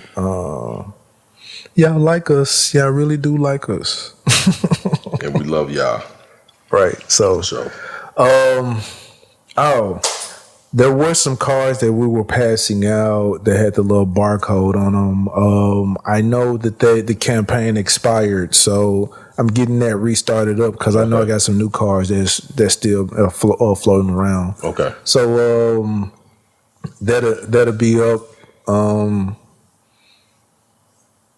I want to do a little quick shameless plug. I do photography. Holler at me on beautifulnegatives.com. Absolutely. Getting into videography work, holler at me at JWilldoesTV or Blue Jay Productions as well. I know we was laughing and joking, but I make perfumes and cologne. So if you want your sense of something that smells like Bond Number 9, Creed, anything like that, I got it. The stuff that you have to go out of town to get for, I got it. So holler at me about that. That will be called 50 Cents. That's coming soon. You need a logo. You need a website, web page, graphic design. That's coming along too. I already got that. Creatingmemphis.com. So I'm already establishing, getting other people logos set or whatever like that. So if you need a logo, graphic design, whatever, holler at me. My sister be playing with me when she be saying it, but I'm gonna get a T-shirt, man, and say the real hustle, man. So I'm out here hustling. I'm out here working. That's why a lot of times you don't really see me on social media sometimes. So that's good, man. That's good. So yeah, Blue Jay Productions, JWilldoesTV, JWillDoes It, Beautiful Negatives. Yeah. And of course, hey, you know what? I don't want to step on your toes. Yes, I know you have your lawn care and everything like that, but I got a lawn guy. I do want to shout him out real quick. While I'm looking his information up, you can go ahead and do your plug real quick. Man, I'd just like to say what's up to the Up Lawn Care family. Shout out to everybody that shares the post, shares pictures, videos, shares my information, that follow the page. It is Up Lawn Care at Facebook.com, of course. Up Lawn Care IG, the lawn main, the yard main, whatever you want to call me. I'm on IG, Up Lawn Care IG page as well. And man, just appreciate all the love everybody's been showing us. Communications, inboxes, posts, whatever.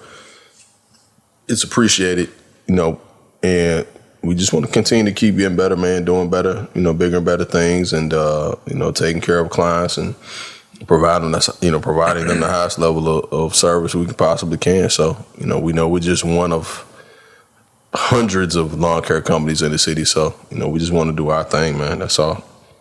And I want to go ahead and holler at my guy, Devin. He got D's Cuts. Want your lawn cut if you are in the, I ain't gonna say if you are in a certain area or whatever, but my guy, you can holler at him at 901-831-6373. So he's my yard man. Now, unfortunately, he was my yard man before I knew you, sir. Yeah. So, but I just want to give a shout out to him real quick, and give a shout out to another individual who's good with making the cakes and everything like that. Baking Butler. I want to say it's at bakingbutler.com. So if you want you good graduation cake, dope birthday cake, any type of specialized cake, you can just pretty much holler at her on that, and you're gonna get a really dope cake out of that. So yeah, I think that would be about it with all the plugs, the plugging and everything like that. But hey man, like I said, I'm out here working. We out here working. We out here trying to do it. Out here trying to get it. Yeah, trying to get it for real. I'm trying to be Master P on this joint. For real. You trying to be P? This my vision I've been having for a very long time, but it's Yeah, he trying to be P. I'm trying to be all of them. Yeah, Master P. I'm trying to be P Diddy. Trying to be all of them. I'm trying to be Robert Smith. All of them. Yeah. Robert Townsend. Yeah. All of shit. All of them for sure.